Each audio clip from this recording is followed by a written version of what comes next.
Hello? Hey, what's up? Hey, what's up? Alright. Alright. I want to be cutting this off from the film. Alright. Hello, my name is Louis Burgos, and I'm here with former Star 2 caster Axeltoss. Are you Now, recording this? yeah. Okay. Alright. Um, who got you into casting? Who got me into casting? Yeah. Who got me into casting?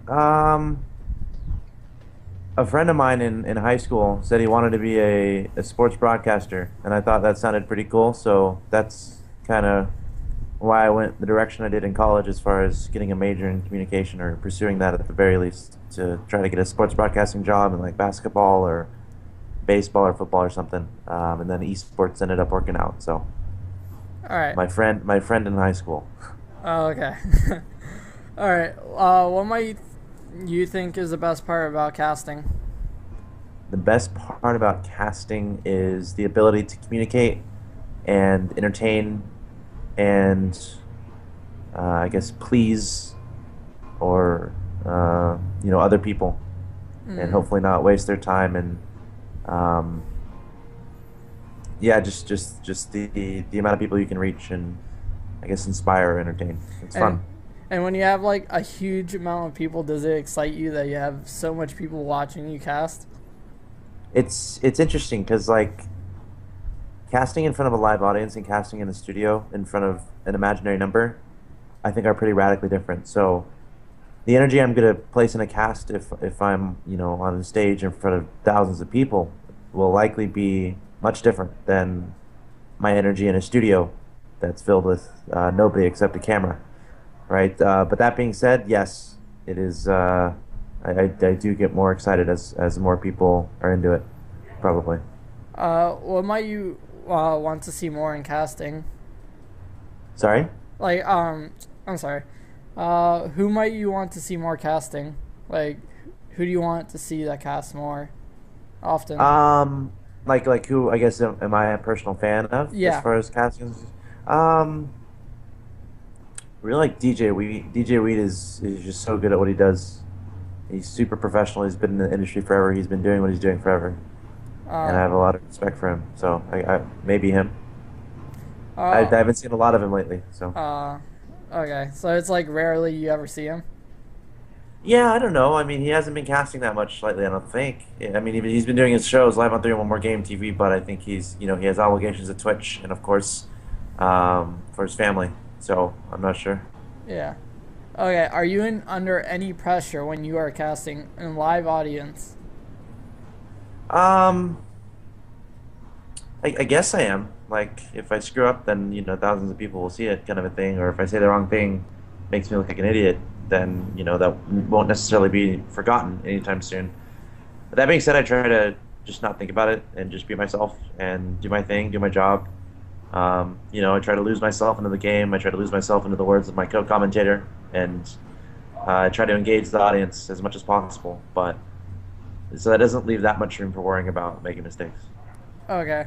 Um, when do you actually practice when you cast? Is there like some sort of like practicing for you when you start casting? Um, I wouldn't say so. It's more my everyday life, I guess. I kind of practice. Like when I'm talking to people, I'll try to, be very clear and very concise and very clear because that's good practice for when I'm commentating and I'm obviously trying to share an evaluation of a game with thousands of people. If I'm not very concise and clear and understandable and I don't have a smooth tone or I'm not, I want to be able to reach as many people as possible, or at least I want to be able to be comprehended by as many people as possible. So, yeah, in everyday life, I'll typically just I'll maybe read a book aloud, for example, and just work on my pacing, and maybe I'll try to speak in different accents or whatever. But Uh, I don't know if you can consider that practice, but yeah. I do consider my profession in everyday life. Oh, okay. Who might you want to cast for? Like, for instance, like WCS, Pro League, DreamHack, etc. Um, I would cast for anyone, I think, or at least I would Uh, I'd be down. Like I don't know. like, like, um, who do you think would have a good a good place for a commentator to start at? For someone up and coming, or Yeah, up and coming. okay. I don't know. I would like if you're an up and coming caster, you gotta probably try to target the smaller tournaments, and try to just get base experience. Start up a YouTube channel, do some basic replay commentary, maybe make some tutorial videos, and then share them with your friends and ask for feedback. Because essentially commentary is just a bunch of tutorial videos, except live, right? Just talking about the game and what everything means, and to a live audience. Like it's not that much different from a generic YouTube, uh, commentary or instructional video or something like that. So diving into that experience is important. But as far as leagues having openings, I don't know. You just got to start building your own brand and then seeing where the ocean takes you, I guess. What other games do you commentate for? I have dabbled with when I started out when I was like 11 or something. I did generic. I did some Halo, Call of Duty stuff. There's a game called Car Rider that I did some videos about. RuneScape, I did some videos about. Had some silly montages that I made. This was a long time ago. But yeah, then StarCraft happened, and I felt like that was very close to existing sports, so that was a pretty natural fit. So I tried that, and then I dabbled in other things like Crisis, PlanetSide 2 on MLG's behalf. But yeah, I'm open to casting all the games because I'm a gamer. And I love games, so I'm looking forward to any new opportunities or you know. Yeah. Um, Another question. All right. How did you get partnered with MLG? MLG, let's see. There's a community casting program for MLG where they brought in community casters to produce some stuff for their website as far as video creation. Um, and that was a system that was run, and then a bunch of community casters were involved. And I was one of those who made some videos. I originally didn't get the gig because eventually MLG chose, I guess, people from that program to actually come to their events and do some community casting on alternative streams. I initially didn't make the cut, but a guy named Tobias Sherman, aka Tumba, who did make the cut, ended up convincing a couple people that I would be a good choice. And from there, I went to a few events as a community caster, and then eventually MLG approached me about coming on full time when they were looking for in-house casters. So that's when I took the job, and that was September of 2012, so about a year and a month ago. Okay. By any chance, do you remember what different community casters were there? Like Oh, who was what do you in mean? the program? Yeah, there's Robin, there's Kibbles. They're both at Blizzard right now, which is pretty cool. There's Frodan. Frodan's at Clough in Europe, which is pretty cool. Tumba is now managing I Heart You. He's managing Artosis and Tasteless, representing Esports Management Group, I think. So yeah, those are all the guys, and they've all gone to amazing places. Um, I think that's everyone who was in that group. Good times, good times. How do you see the StarCraft community going? Like, do you see it growing, or do you see us losing our community to League of Legends?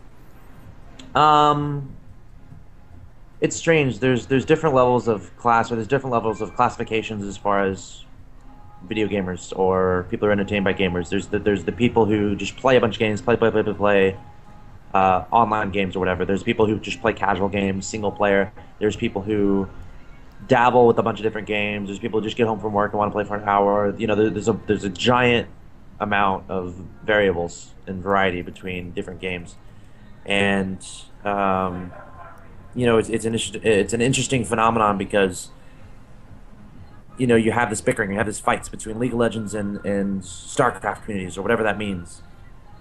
And if you're examining demographics or levels of or age ranges of people who are involved in all of this, I would expect the people that are fighting are the minority.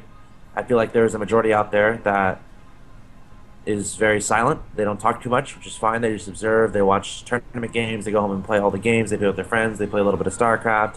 They watch everything. Um, and they're willing. They're not necessarily hostile towards any other communities. So to answer your question, I feel like right now it's with Reddit and community sites like that. It's kind of giving the vocal, well, giving the minority a voice in that they can make up these battles or instigate or whatever. And that's not necessarily a community I see being fruitful moving forward. So right now, I do think we're in a situation where there's a lot of animosity between games, a lot of toxicity, which is a little bit annoying. And I'm hoping the vocal minority, or excuse me, the silent majority, speaks up a little bit more. The guys who just love all games and just love esports and loves competitive video games, I hope that they become a little bit more inspired to speak up and take things into their own hands. Because those guys are the representation of the community moving forward, no matter what the community looks like right now. Hmm.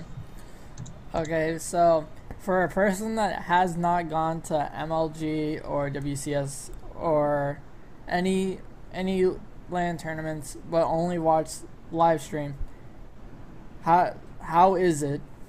Like, how is the LAN tournament like? Like if they were to go for the first time, what their Yeah. reaction would be, or okay, so